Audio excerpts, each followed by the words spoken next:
हम तो राधे श्याम कहेंगे,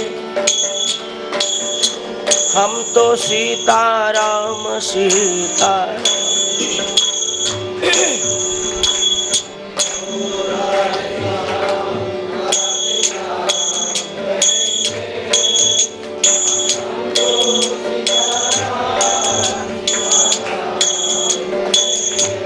कहेंगे हम तो राधे श्याम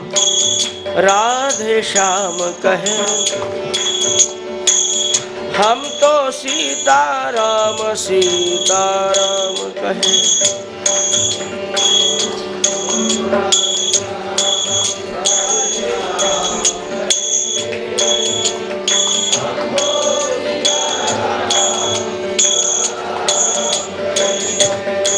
राधे श्याम सीताराम,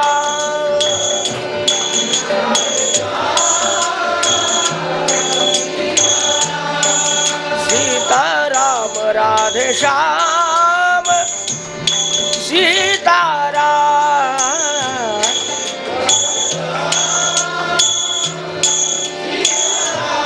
सीताराम कहेंगे हम तो राधे श्याम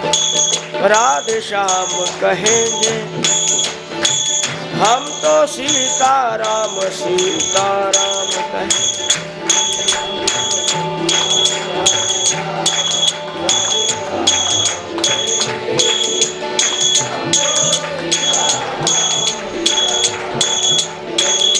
कहेंगे हम तो राधे श्याम कहेंगे, हम तो सीताराम सीताराम कहेंगे।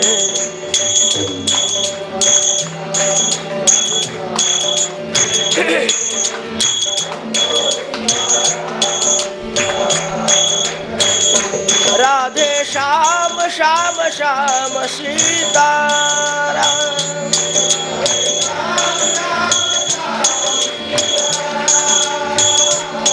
राधे श्याम श्याम सीताराम।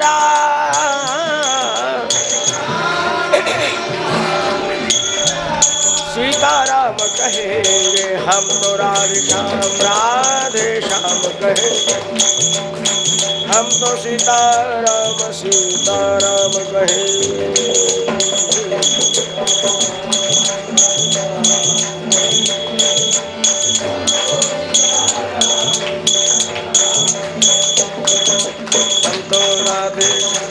राधे श्याम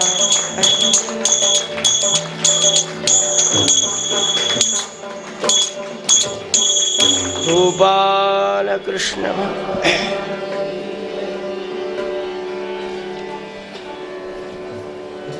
स्वस्ति श्री गणेशाय नमः, श्री सरस्वत्यै नमः, श्री गुरुभ्यो नमः। श्री सद्गुरु सीतारामचंद्राय नमः।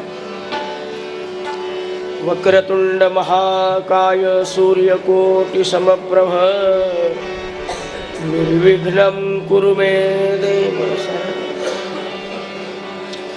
गणनाथ सरस्वती रवि शुक्र बृहस्पति, पंचैतान् संस्मरे नित्यं वेदवाणी।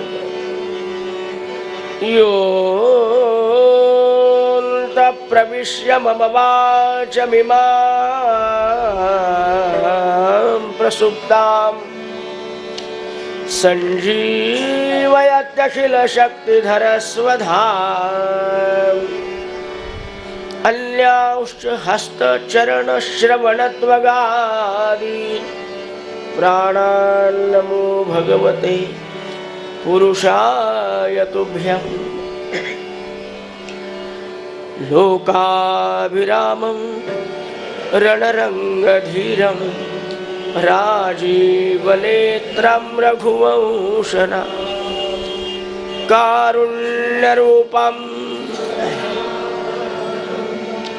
श्रीरामचन्द्रं वसुदेवसुतं देवं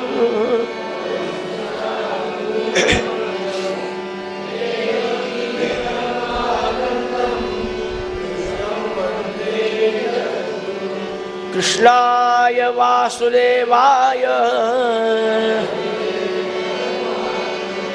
प्रणतक्लेशनाशाय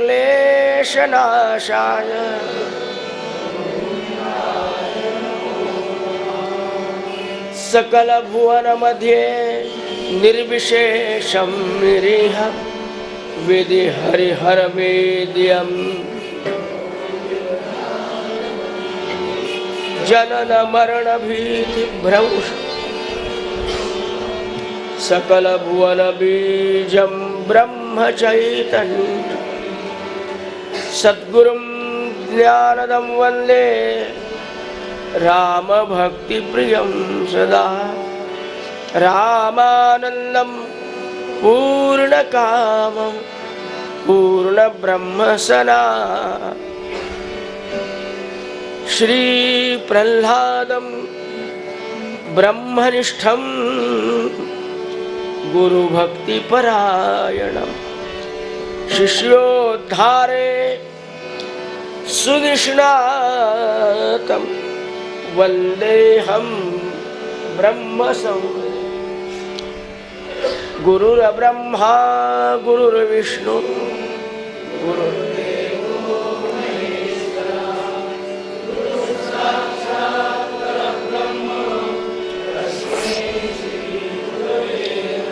जानकी जीवन स्मरण महारुद्र हनुमान की समर्थ रामदास स्वामी अनंत कोटि ब्रह्मांड नायक राजाधिराज सच्चिदानंद सद्गुरु श्री जय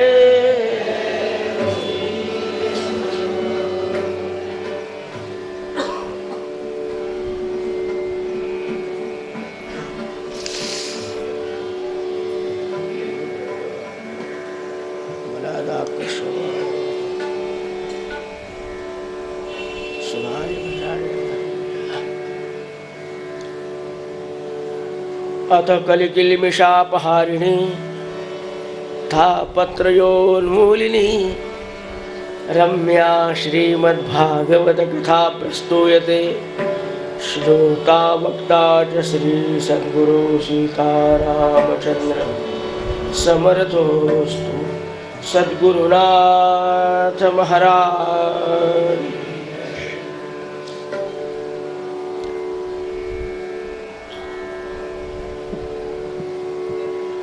निर्गुण निराकार अजन्मा अयोनी संभव असणारा परब्रह्म परमात्मा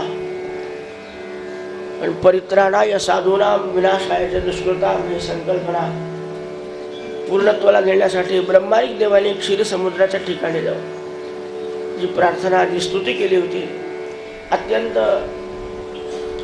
करुणेने ती प्रार्थना केलेली असल्यामुळे भगवंताने स्वीकारली आणि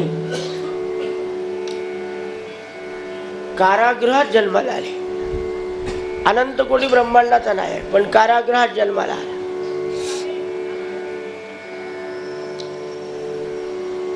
पण कार्य सध्या गोकुळात करायचं होतं।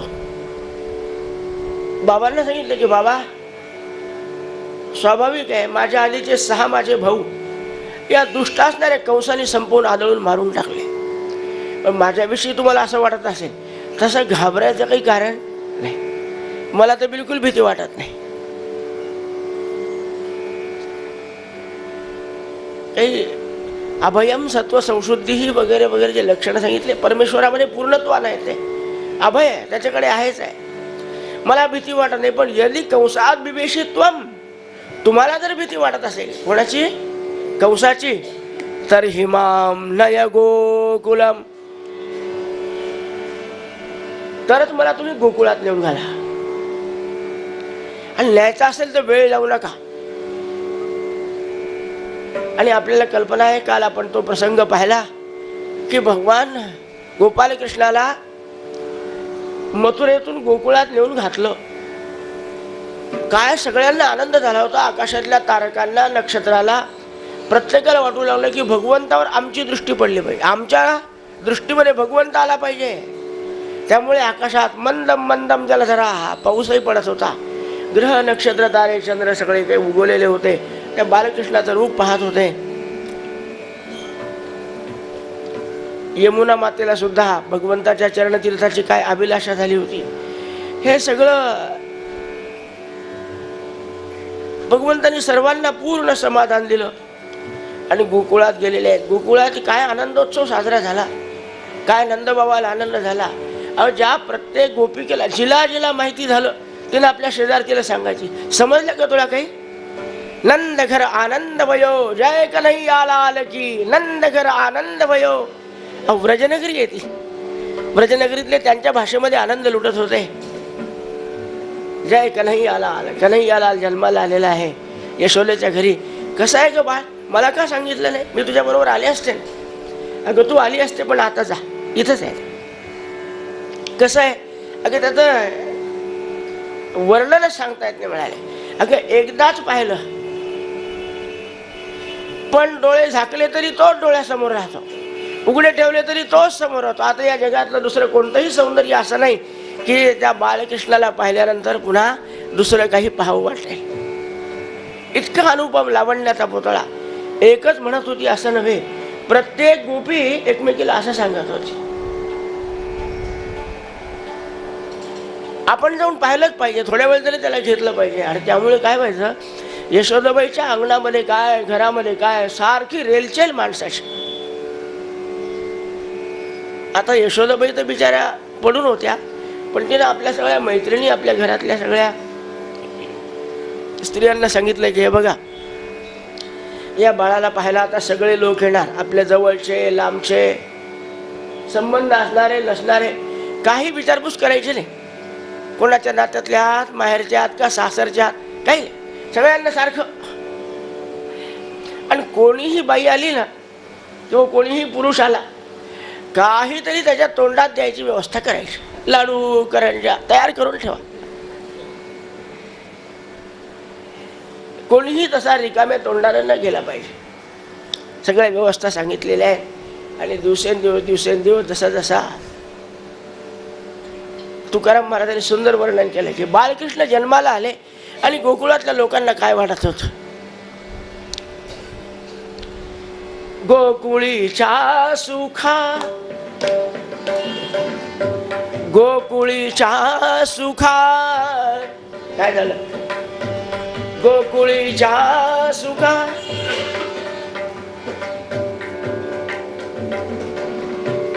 अंत पार नाही लेखा, अंत पार नाही लेखा,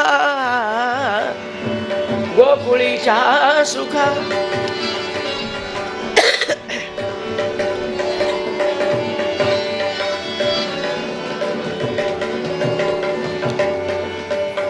गुडिया पताका तोरणे,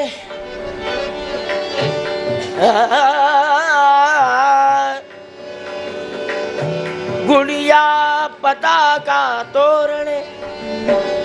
प्रत्येकाने आपल्या आपल्या घरावर गुड्या उभारलेल्या आहेत.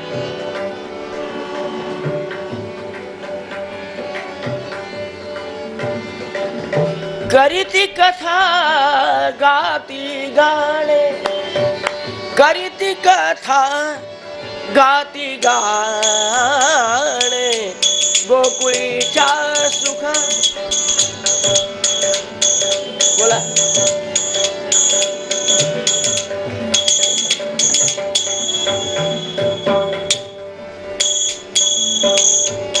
सगळ्यांचं वर्णन आलंय, पण तुकाराम महाराजाला एक आश्चर्य वाटलं. ते म्हणाले, एखाद्याला लेकरू झालं ना, त्याच्या घरातल्या सगळ्या माणसाला कदाचित आनंद होईल, कदाचित. सरळ दौड चालायचं सरळ. एकट्याला आनंद होईल, पण या गोकुळातल्या यशोदेच्या घरी जे उत्पन्न झालेलं बालक आहे, जन्माला आलेलं म्हणत नाही मी, उत्पन्न झालेलं जे बालक आहे ना, त्यांनी असा छंद लावला सगळ्यांना. की जो आला तो समोरच बसतो. 11 वाजले 11:30 वाजले लोकांना जेवायचं काही नाही, बसवून राहायचे ते कृष्णासमोर. तुका म्हणे छंदे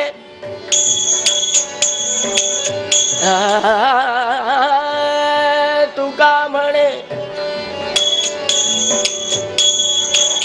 मन मोहिले गोविंदे, मन मोहिले गोविंदे गोकुळी.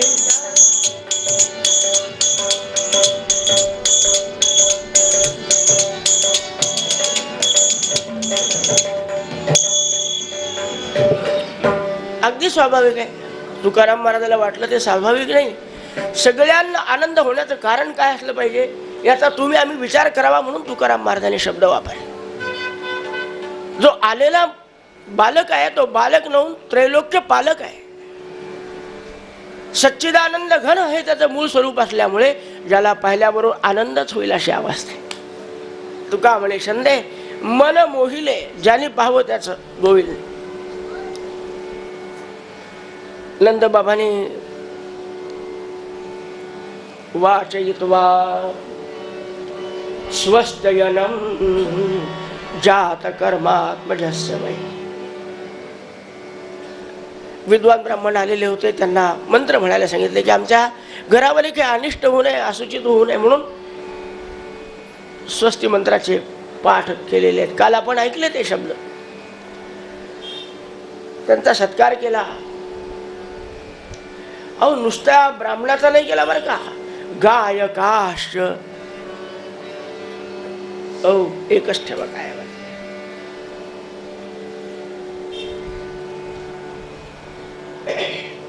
गायकाश्च जगुर्ने दुर्भेयो दुंदुभयो महुहू. गायक वादक जो जो कोणी येईल कलाकार माझ्या बाळापुढे सेवा सादर करतो ना त्याचा सत्कार करा.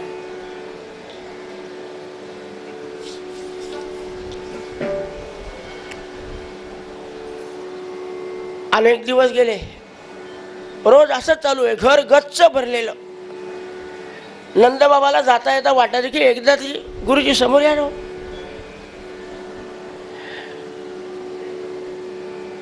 एकदा तरी बाळाला मांडीवर घ्यावं. पण पूर्वीचा काळ असा असायचा की अंतःपुरामध्ये जर कोणी परकी बाई बसलेली असली तर तो माणूस कधी जायचा नाही. नंदबाबाने जाता येता पाहायचं, पण घर गच्च भरलेलं. यशोदाबाईला वाटतं की त्यांना तळमळ लागली, एकदा तरी बाळाला घ्यावं, मांडीवर पाहावं.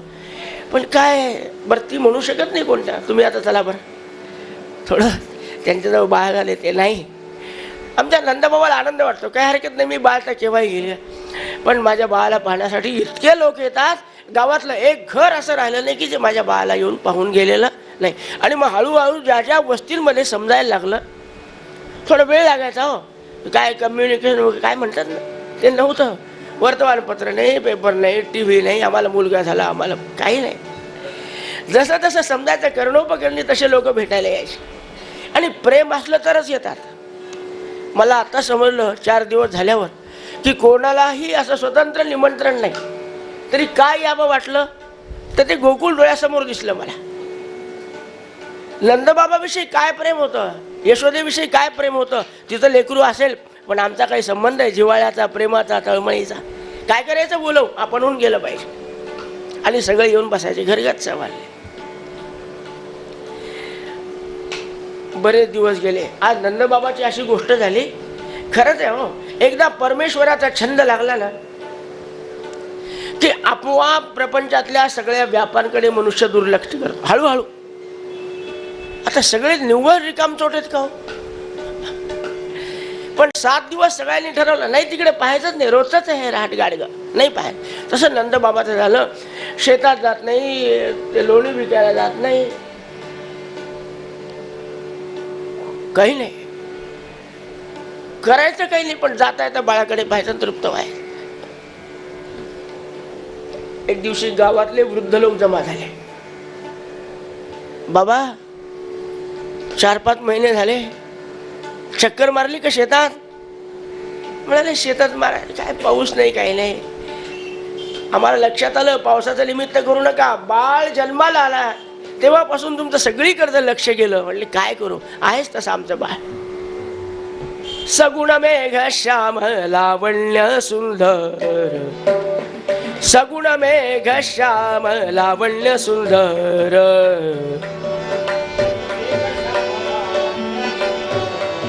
भाता चांगला मार. नाम या दातार केशव राजा, नाम या दातार केशव राजा.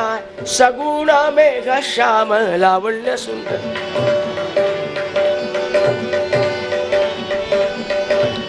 सुंदर मेघ श्याम लावण्य सुंदर. पण बाबा थोडा व्यवहाराकडे लक्ष ठेवलं पाहिजे. चुकलं का हो? चुकलं नाही हो, पण आता दरवर्षी आपण कंस महाराजांना जो वार्षिक कर नेऊन देतो ना, तो नेऊन द्यायला पाहिजे ना. असं म्हणाले की दुष्टाचं देणं माणसाने लांबवू नये.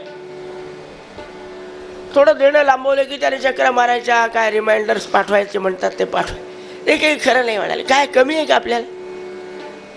अरे हो, माझ्या डोक्यातून विचारत गेला सगळा. काय सांगावं तुम्हाला. बरं झालं तुम्ही मला सावधान केलं. नको नाही असं बरोबर आहे. तर तुम्ही मला सावध केलं हे बरं झालं. म्हणाले आपण असं करू, उद्या सकाळीच निघू बरं का. आणि गावातल्या वृद्धांना वगैरे सर्वांना ज्याने सांगितलं की जे काही लोक बरोबर यायचे त्यांनी चला उद्या मथुरेला जायचं आणि त्या कंस महाराजांचा वार्षिक कर आपल्याला त्यांना नेऊन द्यायचा. काय होल मोहरा वगैरे लोणी बरोबर घेतलं आणि निघालेले आहे. जाताना यशोदाबाईला सांगितलं की यशोदे बाळाकडे लक्ष देऊ, आम्ही संध्याकाळपर्यंत जाऊया.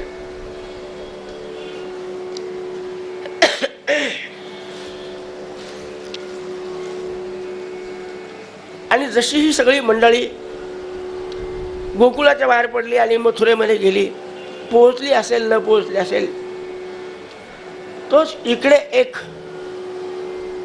काय झालं होतं, कंसाच्या हातातून ती योगमाया निसटली. दुष्ट माणसं कधी शांत झोपत नसतात, पण असं समजू नका जे शांत झोपत नाहीत ते दुष्ट असतात, असं समीकरण नका समजू. त्याला मात्र सारखी काळजी आहे. तो आकाशवाणीनं सांगितलेला कुठे जन्माला आला असेल आणि त्याला कसं संपवायचं, बस चांगले विचार करीत दुर्जनाच्या मनात नाही आहे. त्याला संपवण्याचा विचार करतोय. लगेच त्यांनी आपल्या सगळ्या मित्रपरिवारांना, सेनापतीला, सेनानायकांना सगळ्यांना बोलवलं. जा म्हणाले. काय करायचं? अनिर्दशां दशांश्चैव, 10 दिवसाच्या आतले आणि 10 दिवसाच्या बाहेरचे जिथे जिथे शिशु जन्माला आलेले आहेत. शिशु म्हणजे कोणते? किती वयापर्यंत शिशु म्हणावं? शी आणि शू, कोठे आणि केव्हा करावी हे ज्यांना समजत नाही त्याला शिशु असं म्हणतात. माहिती असतं आपल्याला पण नेमका शब्द लक्षात नसतो. असे बालक जिथं जन्माला आले असतील संपवून टाका. अनेक पाठवायला प्रारंभ केला. एक आली त्यातली जिचं नाव आहे पूतना. ती पूतना नावाची राक्षसी नाली. जर माझ्याकडून त्या कृष्णाचा म्हणजे कंसाच्या भावी शत्रूचा जर घात झाला तर कंस महाराज माझा केवढा सत्कार करतील, बस अपेक्षा दुसरी काही नाही. जाईल कुठे असेल तिथे त्याला संपवून टाकेल. आतापर्यंत शेकडो बाळ मारत मारत आली बरं का.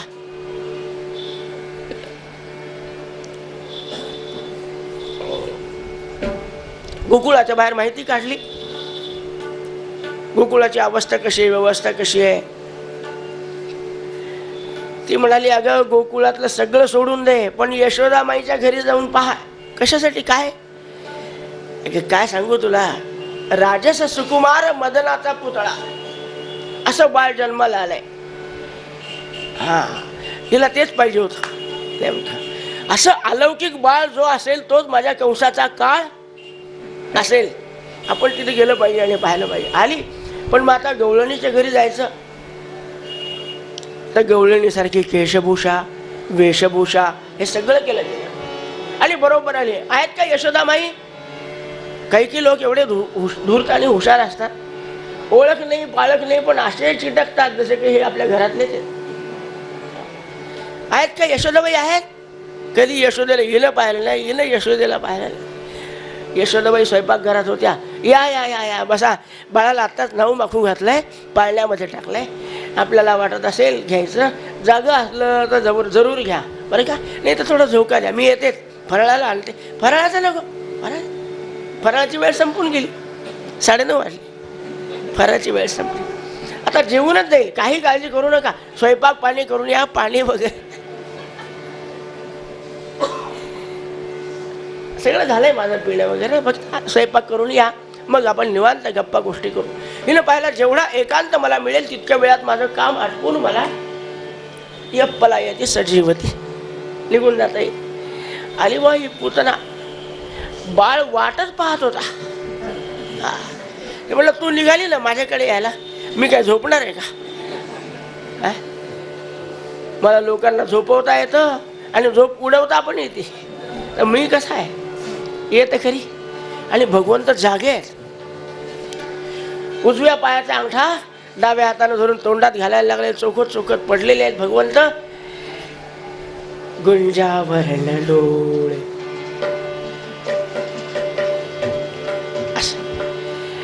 लाल जरद असे डोळे आहेत, कुरळ्या कुरळ्या केसांचा कलाप आहे आणि हास्य मंद मंद प्रभू हा आनंदाचा कंद त्या पाळण्यामध्ये पडलेला होता.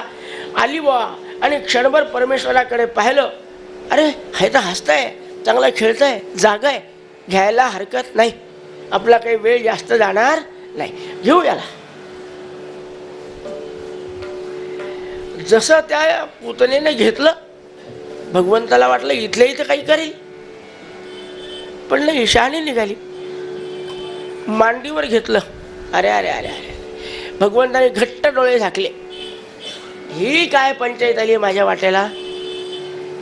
कोणत्याही रीतीनं माझं सान्निध्य तिला मिळालं ना, मग परमात्म्याच्या सहवासात जो येतो त्याला संपवता येतं का, नरकात नेऊन घालता येतं का. आता मला हिला सद्गती द्यावी लागेल. मग हिनं कोणत्या जन्मात पुण्य केलं की माझ्यासारखा अनंत कोटी ब्रह्मांडाचा नायक या पापिणीच्या मांडीवर बसला. हजारो बालकांना मारणारी ही पूतना, पूतान अपि नयती सा पूतना, पवित्र पवित्र बालकांना यमसदनाला नेणारी ती पूतना. कोणत्या जन्मातलं पुण्य असलं पाहिजे. डोळे घट्ट झाकले. विचार करा, नवीन बाळाला नवीन माणसानं कोणी घेतलं ना तर ते डोळे फाडून पाहतं. तिथं आत्या दिसत नाही, मावशी नाही, कालपर्यंत नव्हती, आज कुठून टपकली, डोळे फाडून पाहता नाही. पण याने डोळे घट्ट झाकले. बरीच कारण मीमांसा दिलेली आहे संतांनी. एकतर हिचा मागचा हिशोब पाहण्यासाठी भगवंताने डोळे घट्ट झाकले.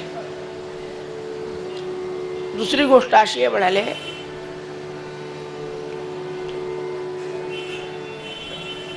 अतिशय अपवित्र असणारी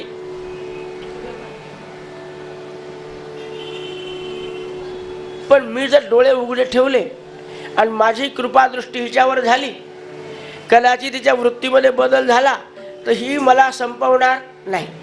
आणि माझा स्वभाव असा आहे की मला कोणी वाटी गेल्याशिवाय मी त्याचा काटा काढत. हिला मला काहीतरी वाटी गेली पाहिजे, मग आपण डोळे घट्ट झाकून घ्यावं, पडून राहू, काय होईल ते पाहू आपण. म्हणून भगवंताने डोळे घट्ट झाकले. तिसरा भाग असा आहे, म्हणाले आतापर्यंत बालक मारण्याची पद्धत एकच ठरवलेली आहे तिनं, आपल्या स्तनामध्ये विष भरून न्यायचं. आणि त्या प्रकारे आताही व्यवस्था करून आलेली आहे. म्हणाले ही आपल्या तोंडामध्ये आता याचं विषारी स्तन देणार. इच्छा नसली तरी स्वीकारावं लागणार.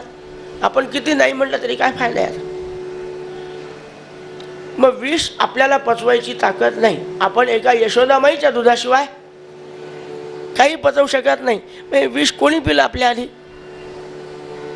हा, मग त्याला कळवलं पाहिजे ना. मग त्याला कळवण्यासाठी थोडं ध्यान केलं पाहिजे. त्याच कर्पूर गौरम करुणावतारम, कर्पूर गौरम करुणावतारम, कर्पूर गौरम. बोला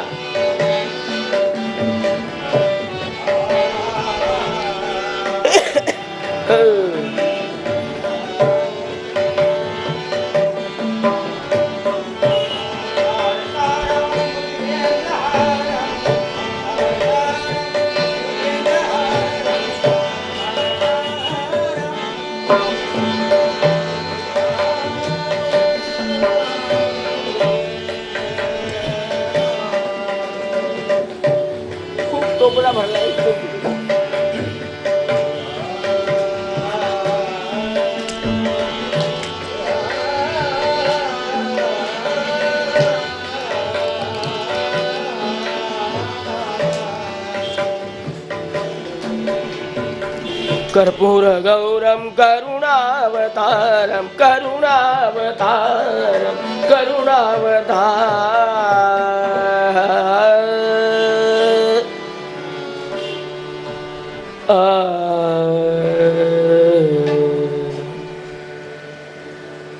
आपल्या मनाला नाही, जो तिकडे चाललं तिकडे गेलं पाहिजे.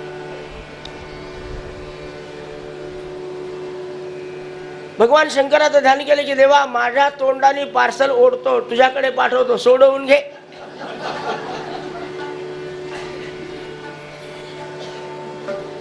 खूप कारण दिलेली आहेत. एकंदरीत पुतणे मांडीवर घेतलं, म्हणाले डोळे उघडे ठेवले ते झाकून घे, माझं कार्य मी करून टाकणार. आणि त्याला पदराच्या आड घेऊन त्याच्या तोंडामध्ये स्तन दिलं.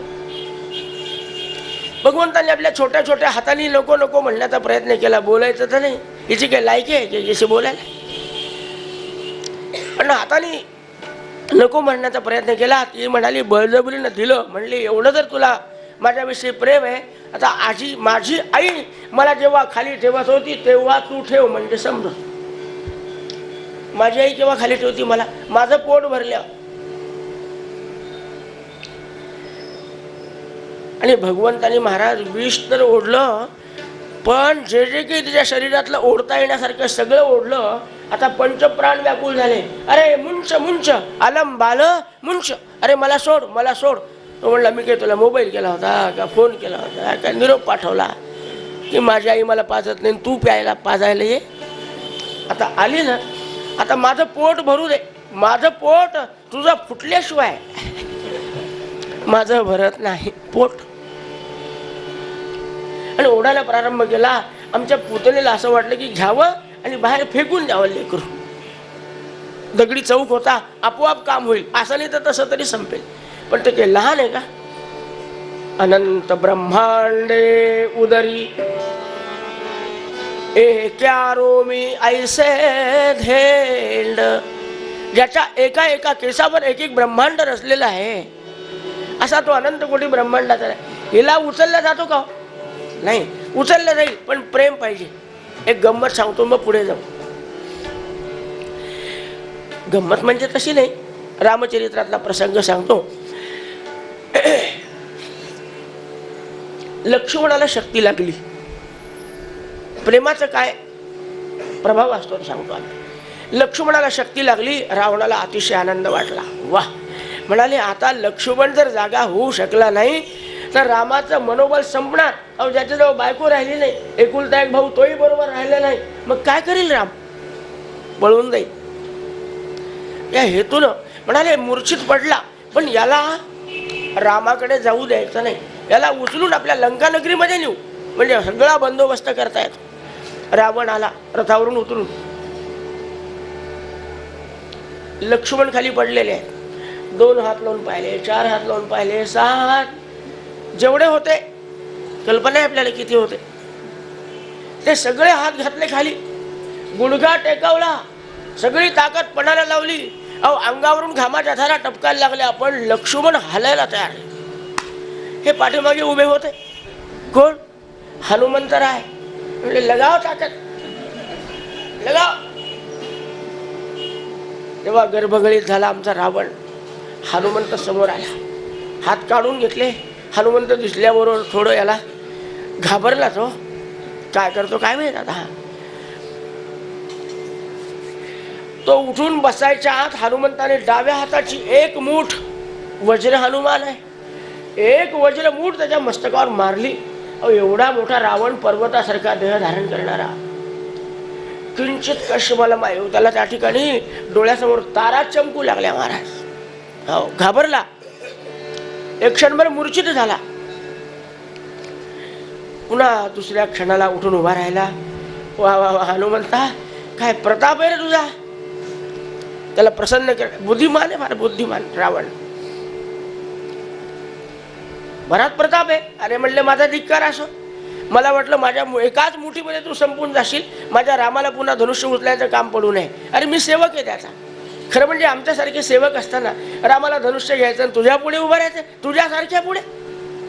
पण आता एक कर रावणा, गेली माझी एक मूठ वाया गेली. आता तू तुझी 10 हाताची 20 हाताची जेवढी मूठ मारायची मार माझ्या मस्तकावर. मग माझ्या दोन्ही हाताच्या मुठीचा प्रभाव तू पाहे. रावणाने विचार केला ही पंचायत आहे, पण संधी आली कशाची, याला मारायची, ती सोडायची नाही. रावण उभा राहिला. दोन्ही 20 हाताची मूठ केवढी झाली असेल, गदेपेक्षा मोठी दिसत असेल. मारली हनुमंताच्या मस्तकावर. पण हनुमंताचं बोलो सीता राम राम बोलो राजा,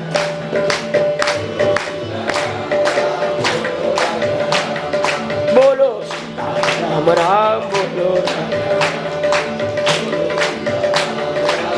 आणि त्या रामनामाचं दृढ कवच अंगावर असल्यामुळे 20 हाताची मूठ पडली मस्तकावर. थोडा हल्ला, कुठे गेला रावण म्हणून पाहतो. रावण तोपर्यंत रथात बसून बस लंकाला गेले. अरे काय कपटी निघाला रे, माझी 2 हाताची मूठ खायची राहील रावणा. रावण कशाला थांबतो. मग हनुमंताने काय करावं, साधं 2 हाताने भावलं उचलावं, असं उचललं घेऊन आला. रावणाला का उचलल्या गेल्या नाही आणि हनुमंताने सहज लिहिलेलं उचललं का, प्रेम होतं. आज या पुतळेला उचलल्या जात नाही, फेकल्या जात नाही. काय करावं म्हणून सरपट अंगणात आली. आता उभं राहते म्हणजे तरी पडल, पण याची पक्की पकड. उभा राहिली हो पुतना. लेकरू घसरलं नाही, निसटलं नाही, पडलं नाही. त्यानेच एक डाव्या हाताचा बुक्का मारला. मारल्याबरोबर एवढं धाडकन ते शरीर पडलं पुतनेचं. 6 योजन पसरलं असं वर्णन आहे. 6 योजन. किती झाडं उन्मळून पडले, किती गायी रगडल्या गेल्या, वासरं रगडल्या गेले, झोपड्या तुटल्या, अस्ताव्यस्त देह पडला. धावत धावत लोक आले. कशाचा आवाज आहे, कशाचा आवाज आहे. येऊन पाहतात तो एक भयंकर राक्षसीण पडलेली आहे. तिचं ते शरीर पाहून सगळे घाबरलेच. यशोदा धावत धावत आली. कशाचा आवाज आहे. आले यशोदे, तुझ्या अंगणात केवढी राक्षसीण मरून पडली. म्हणाले अगं याच रंगाची साडी असलेली एक बाई आता 1 तासापूर्वी आली होती आणि बाळाला घेऊन बसली का ती. तीच आहे काही. जाऊन पहा बरं बाळ. पाळण्यात जाऊन पाहतंय, पाळण्यात नाही, पलंगावर नाही. बाळ कुठे गेलं. म्हणाली हीच असली पाहिजे. मग आता सगळे दिसतात, माझं बाळ कुठे गेलं. कुणी सांगा ना, कुणी सांगा, कुणी सांगा ना, माझा कृष्ण पाहिला. हा माझा कृष्ण पाहिला, माझा कृष्ण पाहिला. कुणी सांगा हो, कुणी सांगा, कुणी सांगा ना, सांगा ना, कुणी सांगा, माझा कृष्ण पाहिला.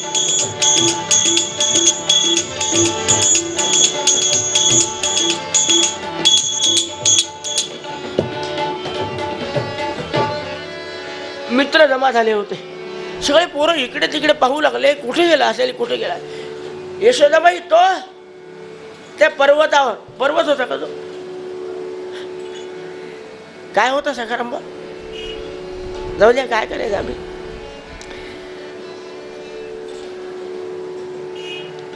अहो 11 विकरा देह पडलेला, त्याच्या देहावरचा तो स्तनरूपी पर्वत, त्याच्यावर भगवान गोपाळकृष्ण बसलेले.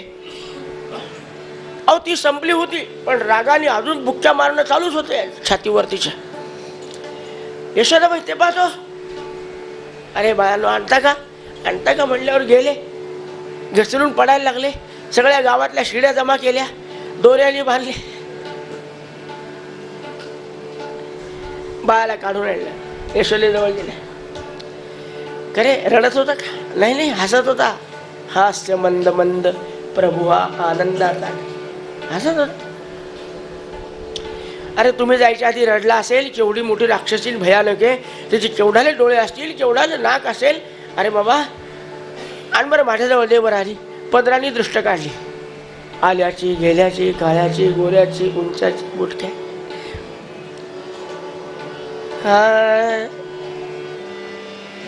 दृष्टावला बाई माझा सगुण मेघ श्याम कोमावला बाई माझा कृष्ण दया घन कृष्ण दया घन सखयानो कृष्णावरुणी सखयानो कृष्णावरुणी उतरा लिंबलोण दृष्टावला बाई माझा सगुण दया घन कोमावला बाई माझा कृष्ण दया घन कोमावला बाई माझा कृष्ण दया कृष्ण कृष्ण दया घन.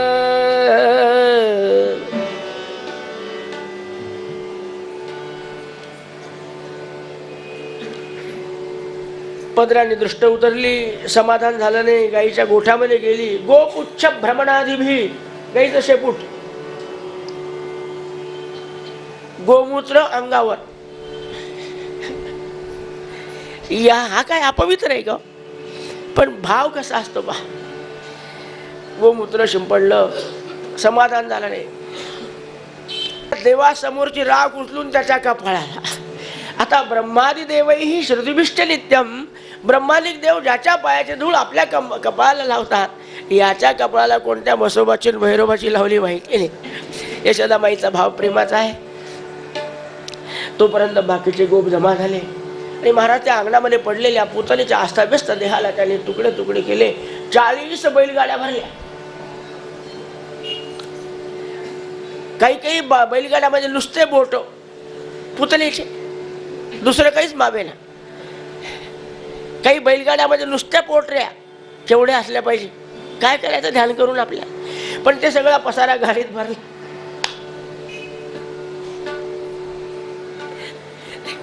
गाड्या पर्वतावर नेल्या आणि त्याला तिथले 10-20 झाडं तोडले, अग्नी लावून टाकला. सुगंध जिकडे तिकडे दरवळला महाराज. तोपर्यंत ही मंडळी मथुरेला जाऊन पोहोचली. कंसाची भेट घेतली, काय द्यायचं ते देऊन टाकलं, पावती घ्यायची ती घेतली. आणि मथुरेमध्ये गेल्यानंतर आमच्या वसुदेव महाराजांना भेटल्याशिवाय नंद बाबा येऊ शकत नाहीत, एवढं त्यांचं प्रेम होतं एकमेकावर.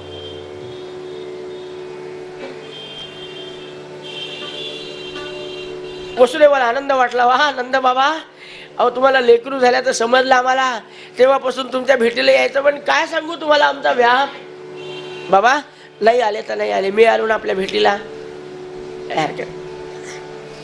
नंद बाबाचा सत्कार केला. त्यांच्यावर 10-20 लोक होते, त्यांचा सत्कार करून हे बघा, आता जेवल्याशिवाय जायचं नाही, बरोबरच्या दशम्या सोडायच्या नाही. तुम्हाला माहिती नाही ना, आमच्या इथं आल्यावर दशम्या सोडून खायच्या असतात का?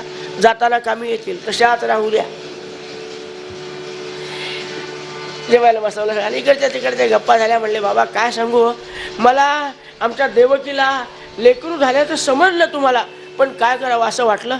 अहो आम्हाला तसं कारागृहातून मुक्त केलं कंसाने, पण आजही अवस्था अशी आहे, आमच्या घरात येतं कोण, आमच्या घरातून बाहेर पडतं कोण, आम्ही कोणाशी काय बोलतो हे पाहणारे गुप्तहेर खात्याची माणसं सतत चक्र मारतात.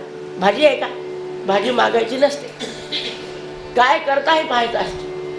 थोडं ताक देता का, ताक घरात नाही असं नाही, पण त्या निमित्ताने स्वयंपाक घरात येऊन चक्कर मारायची. काय करता, हळूच लोणी खाता का. त्यामुळे म्हणाले आम्हाला इच्छा असून तुमच्या मुलाच्या भेटीला येता आलं नाही. आम्ही काय केलं माहिती आहे, वसुदेव सांगतात, मी आणि देवकी आमच्या घरातल्या देवापुढे बसलो आणि त्या देवाला प्रार्थना केली की हे बघा आमच्या यशोदाबाईचं बाळ लवकरात लवकर धष्टपुष्ट बलवान दीर्घायुष्य संपन्न कर. वा वसुदेवा, तुम्ही एवढी प्रार्थना केली ना, आनंद वाटला. अहो आम्ही तरी तुमच्या भेटीला कुठे येऊ शकलो. तुम्हाला आतापर्यंत 1 लेकरू झालं का, 6 लेकरं झाले. या दुष्ट कंसाने धरून आपटू मारले, आम्ही आलो का नाही येत आला आम्हाला. का येऊन सांत्वन करून करायचं काय, हा प्रश्न होता. तो कंस काही आमचा ऐकणार आहे का. तुमचं जर दुःख हलका करता येत नाही तर यायचं कशाला, नुसतं चहा वसूल करायला. 7वा गर्भ जेवून गेला. आठवी मुलगी आकाशामध्ये निघून गेली. देवकीच्या तोंडापर्यंत आलं, हे वसुदेवा, नंदबाबा, आकाशात गेलेली पोरगी तुमची होती, हा आमचा पोरगा आहे बरं, पण नाही बोलली. ते कारण आहे, त्यांनी त्यांचा म्हणून सांभाळला पाहिजे. व्यवहाराचा नियम आहे हो. आपल्या पोरावर जेवढं प्रेम करतो तेवढं आपण आपल्या शेजाऱ्याच्या पोरावर. त्याला मारणार नाही, जोडणार नाही, पण आपल्या मुलाची काळजी त्याची करणार नाही. असू द्या, तुमचं दैव तुमच्या बरोबर, आमचं आमच्या बरोबर असू द्या म्हणाले. पण वसुदेव म्हणाले, नंदबाबा एक लक्षात ठेवा, वसुदेवाचं अजून एक नाव आहे आनक दुंदुभी. हा जन्माला आल्याबरोबर देवांनी दुंदुभ्या वाजवल्या होत्या. का? अत्यंत सात्विक आहे आणि त्यामुळे त्याला अनेक सिद्धी प्राप्त होत्या. वसुदेव म्हणाले, नंदबाबा एक लक्षात ठेवा की बाळाला कधी एकटं सोडत जाऊ नका. का? संत्युत्पाताश्च गोकुले, गोकुळामध्ये काही उत्पात होण्याची शक्यता आहे, त्यामुळे तुम्ही एक करा, याला एकटं सोडत जाऊ नका. जेवढे खावणं झाले लगेच निघाले. का? वसुदेव काय म्हणाले, एकटं सोडायचं नाही, चला आपल्या आपल्या जाऊ. कृष्णाच्या अवतीभूत घरातल्या घरात कवीला असलेलं बरं निघालेलं. येता येता त्या गगनाला भिडलेल्या ज्वाळा दिसल्या आणि नंदबाबाला त्यांचे मित्र विचारायला लागले, बाबा एवढा जाळ कशाचा आहे? आपण सुगंध यायला लागला. भगवंताच्या अस्तित्वात सुगंध आहे महाराज, अत्तराचा नसतो तो. ज्या दिवशी भगवंत आपल्या देवघरात येऊन बसलेले आहेत त्या दिवशी सुगंध येतो आपल्याला, आणि सुगंध आला की समजावं की आज हाजरी लावून गेले. इथे कशाचा सुगंध होता? भगवंताचे अमृततुल्य पाय तिच्या छातीला लागलेले होते. त्यांच्या पवित्र हस्तांनी तिच्या मस्तकावरचे छातीवर प्रहार झालेले होते आणि तो भगवंताचा. आचार्य म्हणाले, राजा परीक्षिते काय सांगू तुला, अत्यंत दुष्ट अत्यंत अपवित्र असणारी ती स्त्री राक्षसीण, पण भगवंताचे चरणकमलाचे ठसे हृदयावर उमटले, सद्गती मिळाली, सगळ्या जन्मात केलेल्या पापांची होळी झाली. आणि मग सांग म्हणाले, राजा जो अत्यंत प्रेमाने आपल्या घरातल्या देवाला पाणी घालतो, पंचामृत घालतो, एखाद्या तुळशीचं पान वाहतो, त्याला कधी भगवंत दुर्गतीला नेऊन घालतील का? किमान एक तुळशीचं पान आपण आपल्या हाताने देवाला व्हावं आणि प्रार्थना करावी, वास भगवंता यथेच्छसी तथा कुरु, वास हे मागू नये.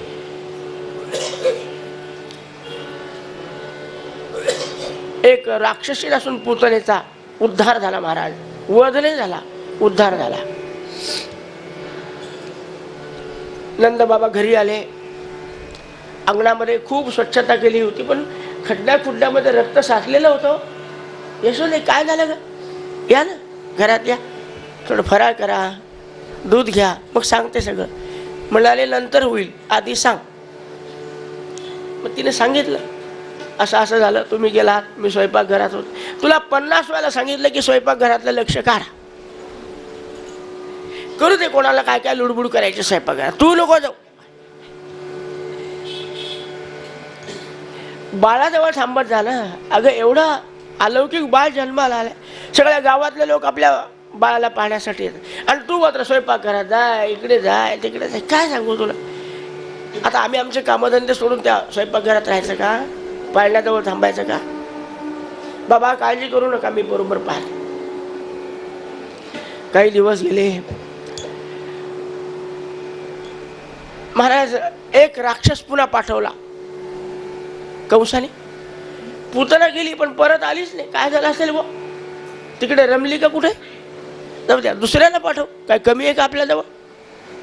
मथुराच्या वेळेला सगळ्या राक्षसानेच भरलेली होती. का? यथा राजा तथा प्रजा म्हणून. बरं, राक्षसाला काय शिंगच असावे लागतात, कान मोठे असावे लागतात, असं काही नाही. आपल्यासारख्या शरीरात राहून राक्षसी कर्म करता येतं. लोक निसर्ग कर्म करताना तर म्हणाले हे सगळे राक्षस. त्यापैकी एक राक्षस पाठवला, जा आणि माझा शत्रू कुठे आहे त्याचा निपात करून या. त्यांनी पाहिलं की स्त्री असून तिला संपवलं आपण असं करू, ब्राह्मण वेश धारण करू. त्या काळात ब्राह्मणाला फार किंमत होती, कसाही असू द्या, नुसत्या आडनावाचा असला तरी लोक पाया पडायचे. कारण त्या काळातले अगदी खालच्या दर्जाचे सुद्धा इतके वाया गेले नव्हते, इतके. आता तर काही सांगायचं नाही म्हणून बोलायचं नाही, म्हणून ते पाया पडायचे, नमस्कार करायचे. या राक्षसाने ब्राह्मणाचं रूप धारण केलं. आता त्या काळचे ब्राह्मण म्हणजे असं प्रशस्त चांगली ढेरी गिरी असलेले, टप्पूचे टप्पू जानवं गळ्यामध्ये आहे, अंगावर उपरण आहे, आले आपले. आता गोकुळात आले की पहिल्यांदा कोणाकडे जाणार? यशोदा माई, कारण ते गोकुळाचे राजे आहेत. नवलक्ष गोपाल गडी नाही, वाट पाहते यमुना गिरी. इतक्या गाई वासराचे जे मालक असणारे राजे, त्यांच्याच घरासमोर आलेले आहेत हा ब्राह्मण. नंद बाबाचा स्वभाव अगदी साधा सोपा, कोणी येऊ द्या, वा वा वा वा महाराज या, आज आपलं आगमन झालं, फार आनंद वाटला. या मोठा चौरंग बसायला दिला, पूर्वीच्या काळची पद्धत होती. प्रशस्त चौरंग त्या ब्राह्मणाला. गरम पाण्याने थंड पाण्याने पाय धुतले, महाराज बसले.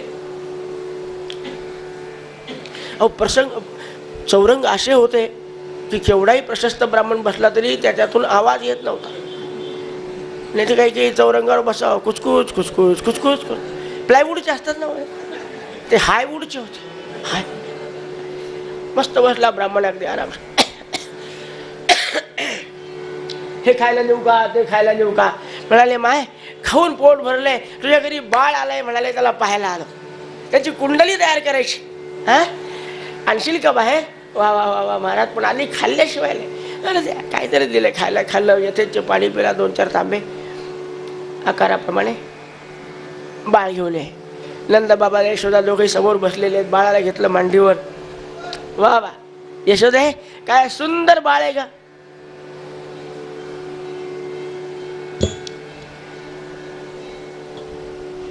म्हणाले पण काय सांगावं यशोदे, नाही तुम्ही कुंडली तयार करणार होते ना, मांडायचं काम नाही ग. पाहिल्याबरोबर लक्षात आलं माझ्या, अभ्यासच तेवढा केला. बाळाकडे पाहिलं, दिसायला अतिशय गोड आहे, पण खरं सांगू का, एकही लक्षण धड नाही.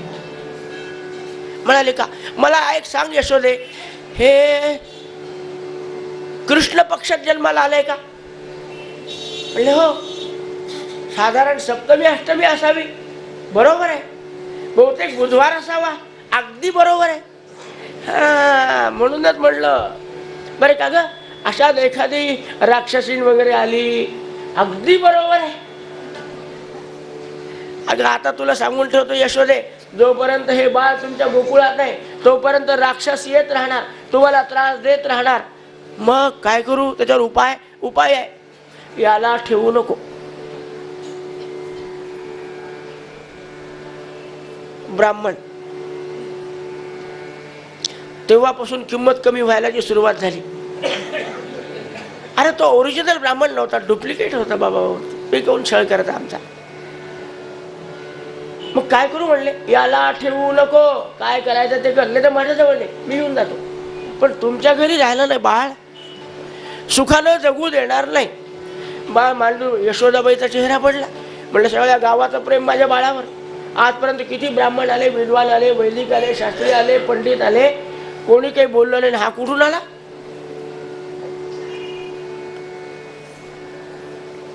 भगवंताला वाटलं की माझ्या आईच्या मनामध्ये अतिशय वाईट वाटलं आपल्याला ती असं बोलल्याबद्दल. म्हणले काही हरकत नाही आई, तुला आता माझा प्रताप दाखवतो. प्रताप दाखव का? आणि याची बडबड चालूच आहे. कोणाची? या ब्राह्मणाची बडबड चालूच आहे. भगवंताने सरळ मांडीवर पडल्या मुसळ होतो, मुसळ बांधलेलं. पहिल्यांदा 2 प्रकारचे मुसळ असायचे, एक खालचं असायचं आणि एक वरचं असायचं. खालचं मुसळ होतं तिथं, त्याला खाली लोखंडाची बेडी असते, पाहिलं का? आता फक्त कार्यालयात पाहायला मिळतं. 51 रुपये भरल्यावर लग्नाला लागतं म्हणून. लोखंडाच्या बेडीचं पाहिल्याबरोबर ते निघालं प्रवासाला. आणि कुठे गेलं? त्या ब्राह्मणाच्या पाठीत धाड धाड धाड जे सुरू केलं त्याने. अगं यशोदे हे काय बरं कोणाला दिसत नाही. हा चाललेला कार्यक्रम किती पैशाचं तिकीट काढा दिसत नाही. ते मुसळ फक्त ब्राह्मणाच्या पाठीत बसू लागलं.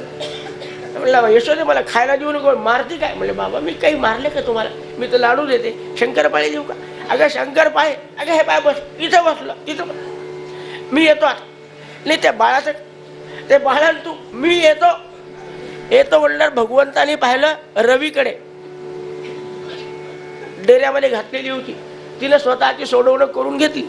त्याला दोरी बांधलेली असते. सोडवणूक करून घेतली आणि बास डोकं शेकायला लागली ब्राह्मणाचं. इकडून तिकडून इकडं हात लावतो तिकडं. यशोदा तुम्हाला काय झालं? अहो काय झालं? मला कोणी रवी मारायला लागलं. अगं रवी कशाला मारेल तुम्हाला? आम्ही सगळे इथं बसलेलो आहे. पण त्याला एकट्याला खाड खाड खाड खाड रवी डोक्यात बसायला लागली. ब्राह्मण त्रस्त झाला. यशोदे मी जातोच आता. पण जातो मग उठायला लागला. पण चौरंगानं सोडलं पाहिजे ना. चौरंगानं त्याचा पृष्ठभाग असा पक्का धरला की तो चौरंगच चिटकला. एकंदरीत आमचा कंस जेवढे काही राक्षस पाठवतो आता जवळपास भगवंताला 6वा महिना लागायला लागला. बरं गवळणी रोज मोजत होत्या. यशोदाबाई उद्याचा दिवस लक्षात आहे का? म्हणले कोणता आहे? आपल्या कृष्णाला 6वा महिना लागतोय. लागू द्या नाही. षाण्मासिक उत्सव साजरा करायचा आहे. ठीक आहे. उत्सवाचं म्हणजे काय? मांडव टाकायचं काम नाही. काही नाही. घरात काही करंजा लाडू शंकरपाळ्या अनारसे करायचे. यांना खायला द्यायचं. त्यांनी यायचं. पोरांना नाऊ माखू घालायचं. बाळाला गवळणी आल्या. ऐशा आल्या त्या नटोनी आल्या 5 गवळणी. ऐशा आल्या त्या नटोनी आल्या 5 अनेक गवळणी आल्या आणि कृष्णाला उचललं. मंगल स्नान घातलं. लागणे टोपडे घातले. कोणी पायातले चाळले वाळे घातले. कुठे काय काय घालाय. कमरेची साखळी बांधली. गोविंद घ्या कोणी गोपाल घ्या गे.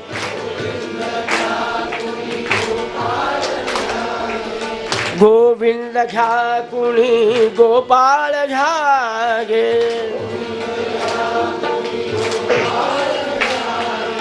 गोविंद घ्या कुणी गोपाळ घ्या.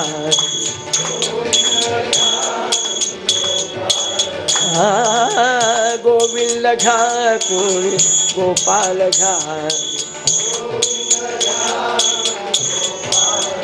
हे गोविंद घ्या कुणी गोपाळ घ्या गे. गोविंद घ्या कुणी गोपाळ घ्या गे. हे गोविंद घ्या कुणी गोपाळ घ्या गे. घ्या घ्या घ्या घ्या गोविंद घ्या कुणी गोपाळ घ्या.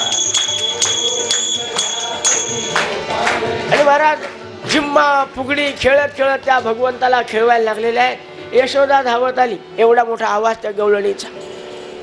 मनापासून नाचून खेळत होत्या. हिला वाटलं माझ्या बाळाची मान पडेल. मान आवटाळेल. याची मान अनेकाच्या उडवल्या त्याने माना. त्याची मान आवटाळते. आईचं प्रेम वेळा असतं. माझ्याजवळ द्या. मी बाळाला की नाही झोपी घालते. त्याचे स्नान घातलं ना तुम्ही आता झोपायची वेळ द्या माझ्या. आणि हे बा मला काय खेळायचं ते खेळा. मी तुम्हाला बरोबर काहीतरी खाऊ करून आणते. खेळायला लागल्या. यशोदेनं लेकराला कुठे नेऊन घालायचं. हवा बंद झाली होती. बाहेर अंगणात नेऊन टाकू. नंदबाबा बैलगाडीमध्ये बाजाराला जाणार होते. वर लोण्याचे दह्याचे माठ ठेवलेले होते. खाली अंथरूण तयार केलं. बाळाला नेऊन ठेवलं आणि स्वयंपाकघरात गेले.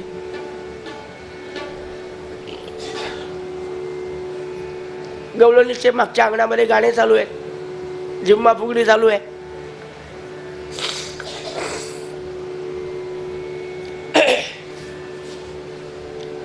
इतक्यामध्ये एक शकटासूर नावाचा दैत्य. शकट म्हणजे बैलगाडी. बैलगाडी त्यामध्ये येऊन बसलेला होता. कंसाने पाठवलेला बैलगाडीत बसला. विचार करू लागला तो कृष्ण कसा ओळखू येईल. पण जेव्हा स्वतःच यशोदाबाईनं आणून खाली झोपी घातला, बाळा झोप बरं का, आता मी आत्ता येते, तोपर्यंत शांत झोप, कृष्णा शांत झोप, ही सहज बोलली. त्याला वाटलं कृष्ण हाच आहे आपल्या खाली, बरं कुठं जायचं काम नाही, शोध करायचं काम नाही. एक डाव्या हाताची मूठ मारून याला संपवून टाकायचं. हा तोंडातल्या तोंडात बोलला, पण याच्या कानातल्या कानात ऐकू आलं, बैलगाडी खाली. कशाला मूठ मारतो, मी माझा प्रताप दाखवतो. खेळता खेळता भगवंतानी सहज लिहिलेला डावा पाय त्या बैलगाडीला मारल्या बरोबर 2-3 उलट्या कोलांटवड्या खाऊन ती गाडी मोडून पडली. राक्षस मरून गेला, रक्ताचा चिखल झाला आणि इकडे लोण्याचे माठ फुटले आणि भगवान गोपाळकृष्णाच्या अंगाभोवती असं ते लोणीन दही साठलं, जणू काही पंचामृत घातले निज काही. भगवंताला पंचामृताचं स्नान घालावा. सुंदर रडणं माहीतच नाही याला. नाही तर थंड दही टाकून पावर आपल्या लेकराच्या अंगावर. आपल्या लेकराला काय महाराज, दूध दिलं तर कफ होतो, दही दिलं तर नाक वाहत, काही खरं नाही. कृष्ण होतो अजन्मा. दही दूध लोणी सगळं आजूबाजूला साठलंय, हातपाय हलवतो. पण ही गाडी मोडून पडल्याचा जे आवाज आला, सगळ्या त्या गवळणी आल्या, यशोदाबाई आल्या, पाहतात एक राक्षस मरून पडला, बैलगाडी तुटून पडली, दह्याजुल्याचे लोण्याचे माठ फुटले आणि कुठे गेले लोणी, कृष्णाच्या अवतीभोवती साचलाय. काय दिसत असेल कृष्ण, श्यामवर्णाचा कृष्ण, पांढर शुभ्र दही, काय दिसत असेल, कुठेही चांगलाच दिसतो.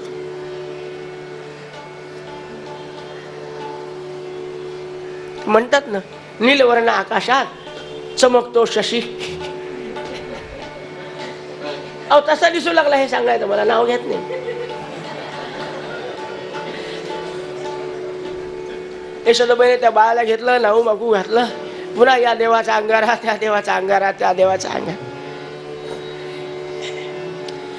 नंद बाबाला समजलं ना, यशोदे तुला काय सांगितलं मी, अगे एकुलता एक लेकरू म्हणल्यावर बाया किती प्रेमाने सांभाळतात म्हणाले. तुला काही नाही त्याच, माणसाला बोलायला काही लागत नाही महाराज.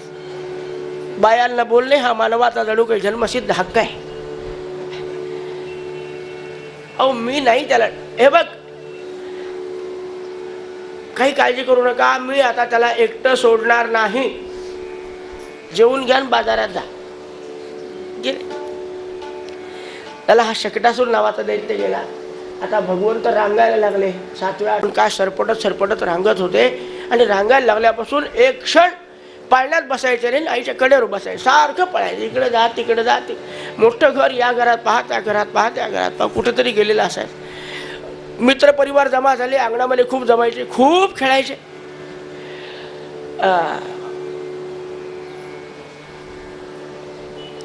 यशोदेने आपल्या पतिराजाला दिलेला शब्द पाळण्यासाठी ठरवलं की आज कृष्णाला आजपासून एकटं सोडायचं नाही. तो झोपला असला, उठेपर्यंत पाळण्याजवळ बसून आपलं बाळा जो जो, पण म्हणाले हालायचं नाही. कामाला सगळीकडे माणसं लावून टाकलेले होतेच, विश्वास ठेवायचा. काही काही लोकांना सवय असते, हळद एवढीच टाका बरं का, ती टाकणारी टाकू दे, काय टाकायचं तुला, काय मध्ये मध्ये सांगायचं. म्हणजे मी घर मालकीने समजलं पाहिजे, इथलं काही सांगत नाही, इथलं मालकीन तिला जातच नाही.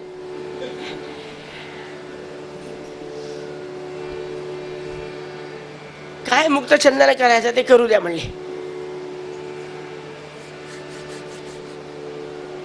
आज कृष्णाने पाहिलं की सकाळपासून आज झोपायचंच नाही आपल्याला. तो मोठा हट्टी आहे. सकाळी 4 वाजता रोज उठवल्याशिवाय उठत नव्हता. घनश्याम सुंदरा श्रीधर अरुणोदय. आता एक मध्ये म्हणणार उठी लवकर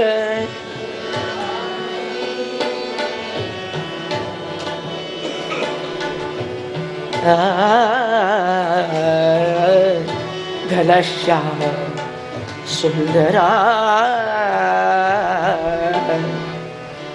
पण आज आपोआप उडून बसला. दळायचं कांडायचं, पण मग त्याला मांडीवर घेऊन सगळे कामं झाले.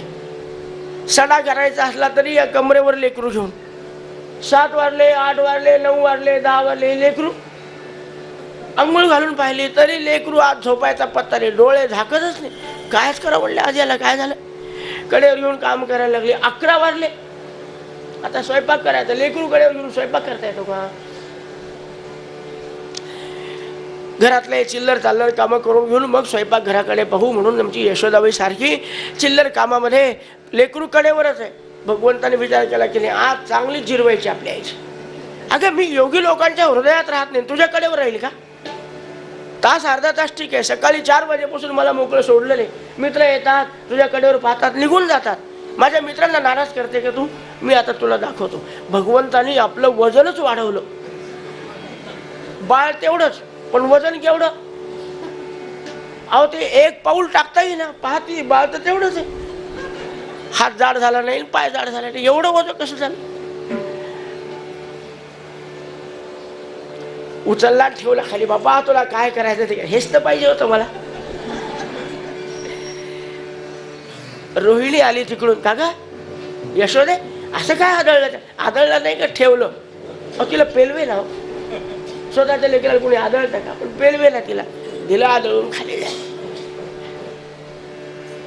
काय झालं काय हट्टीपणा करतो का. काही नाही ठेवला खाली. ठेवला काय दणकन आदळला. ही सांगू शकत नाही की माझ्या मुलाचं एवढं वजन वाढलं की मला पेलवत नाही का. घोकेल ना रोहिणी घोकेल माझ्या मुलाला. माझ्या मुलाला कोणी घोकता कामा नाही. आणि मग भगवंताला आनंद झाला. बस फिरायला लागला. इकडे जा तिकडे जा तिकडे जा.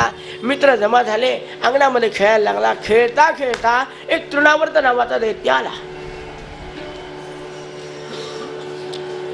वायू वेगानं वाहणाऱ्या वाऱ्याच्या रूपात तो आला महाराज. ज्याला आपण वावटळ म्हणतो ना त्या रूपाने आला.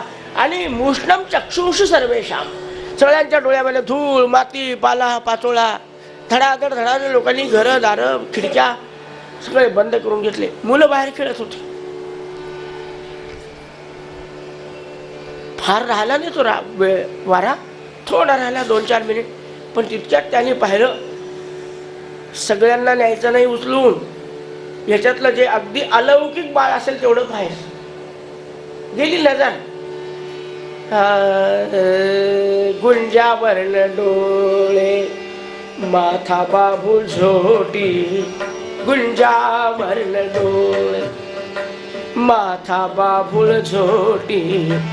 मयूर पुच्छ वेष्टी शोभत से देखी लागे माय.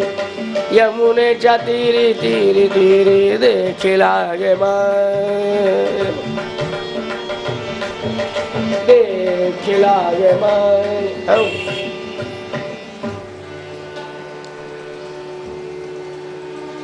महाराज पाहिलं त्या तृणावर्त नावाच्या दैत्याने उचललं त्या बाळाला आणि गेलं आकाशात उंच घेऊन. आता वर आभाळात वारा गेल्यावर खाली धूळ राहील का. लोकांनी आपले सगळे दरवाजे खिडकी उघडून पाहतात. सगळे लेकरं तिथल्या तिथं. पण जे पाहिजे तेच नाही. कोणी सांगा ना कोणी सांगा ना. माझा कृष्ण पाहिला का माझा कृष्ण पाहिला. प्रत्येकाला अगदी मित्र खेळत होते. म्हणाले माय हे वाटलो कुठे गेला होता. या वायू वेगानं वाहणाऱ्या वाऱ्याच्या रूपामध्ये राहणाऱ्या राक्षसाने उंचलेल्या पर्वतावर एखादी शिळा पाहू आदळून टाकू म्हणजे काम झालं. भगवंत म्हणला त्या पंचायतीत पडू नको. ते काम माझं आहे.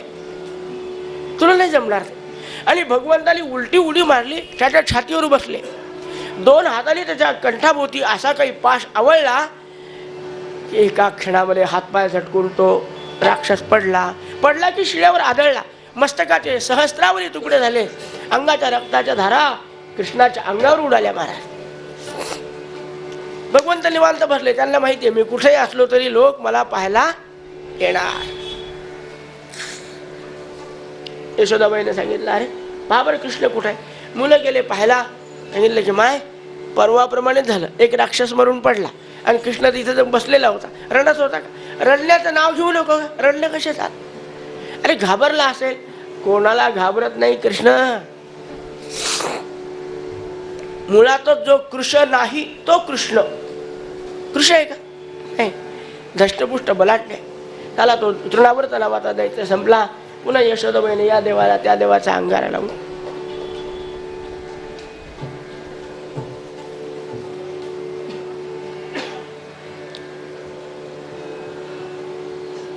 महाराज. आता भगवान गोपाळकृष्ण 3-4 वर्षाचे झाले. 11व्या महिनी चालायला शिकले. चालायला नाही, पळायला शिकले. काय पांगुळगड आणला होता का? व्यासाने नाव लिहिलं असताना तर लोकांनी त्याच कंपनीचा खरेदी केला असता.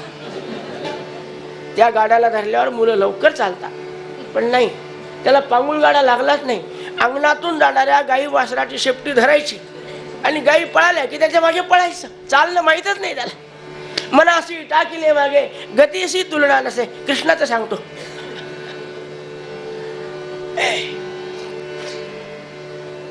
आणि जसा कृष्ण खेळायला लागला, मित्राची संख्या दिवसेंदिवस वाढायला लागली आणि खेळण्यामध्ये इतका रमायला लागला की आता घरात करमेना. सारखा बाहेर.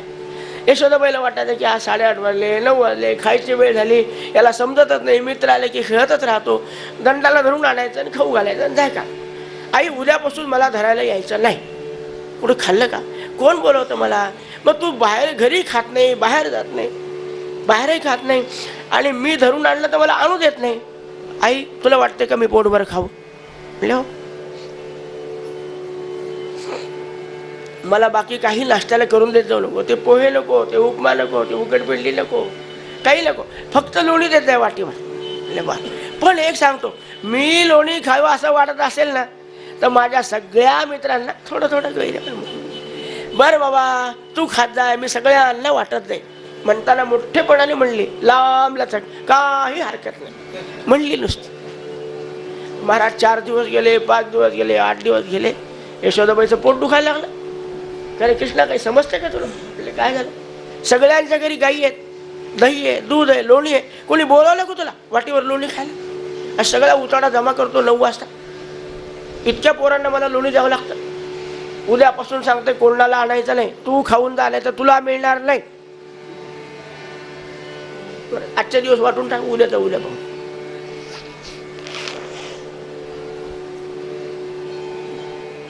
खेळता खेळता मित्रांना सांगितलं गड्या हो आता मात्र आम्हाला लोणी मिळणार नाही. का रे? आईला सांगितलं म्हणून. आमच्या घरातलं म्हणले सर्व आमची आई, ती म्हणेल ते प्रमाण. ती नाही म्हणली आता मिळणार नाही. पण कृष्णा, पेंद्या, सुदामा हे सगळे म्हणे कृष्णा अरे तुझ्यामुळे आम्हाला मिळतं, आम्हाला कुठे मिळायला लागलं? आईला काही समजून सांग म्हणले नाही.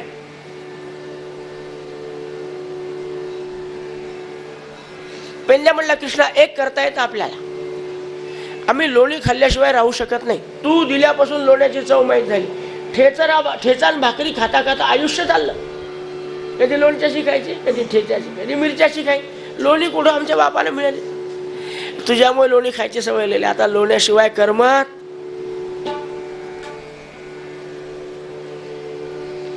तितक्यासाठी लहानपणी मी काकडा बुडवत नव्हतो. काकड्यात लक्ष नसायचं माझं. सांगतो लोण्याच्या प्रसादासाठी बसून राहायचो.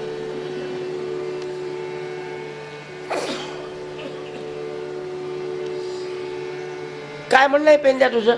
काही युक्ती आहे? म्हणले हो. कृष्णा चोरी चाल कर, कृष्णा चोरी चाल कर, कृष्णा रे चोरी चाल कर.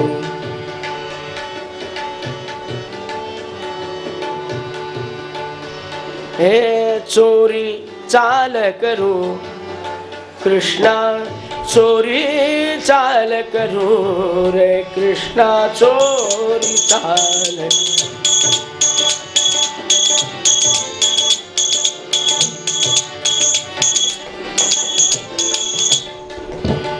काय चोरी? बाबा त्या भानगडीत आपल्याला पडायचं नाही.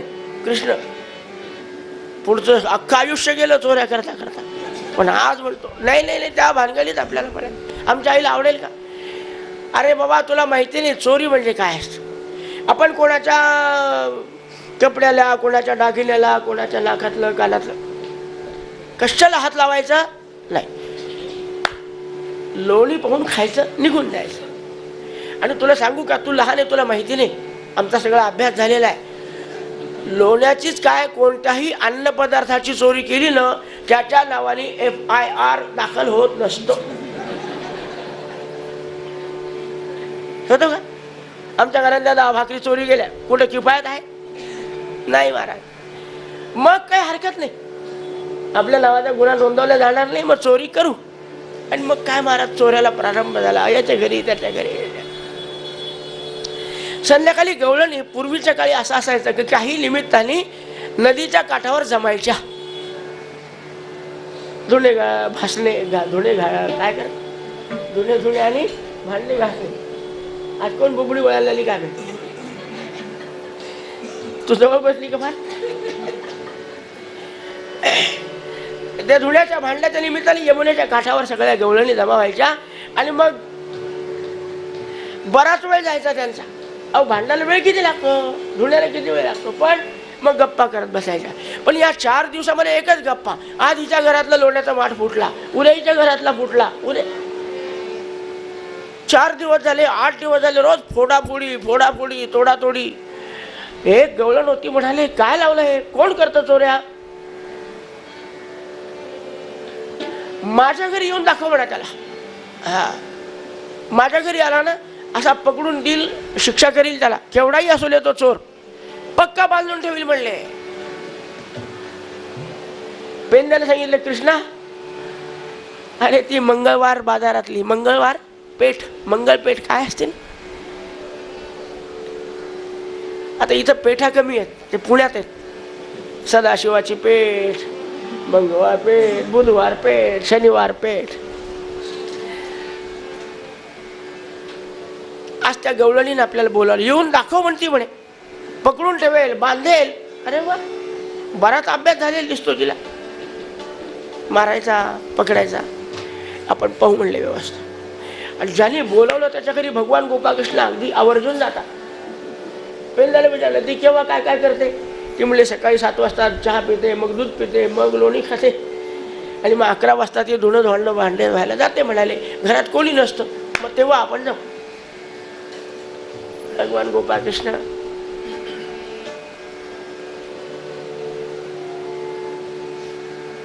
लहानसे होते, थोडक्यातून उतरले. बाकी मित्रांना सांगितलं, बाहेरची कडी उघडून आत या, तोवर मी लोण्याचा माठ खाली घेतो. भगवान गोपाळकृष्णाने लोण्याचा माठ पाहून ठेवला. मित्र आत आले. आत आला, बस सगळ्यांनी तो लोण्याचा माठ फोडून, डिशेस कुठे, विशेष डिशेस, याच खापराचे तुकडे हातात घ्यायचे, लोणी खायचे. इतक्यामध्ये महाराज ती गवळण आली धावत धावत.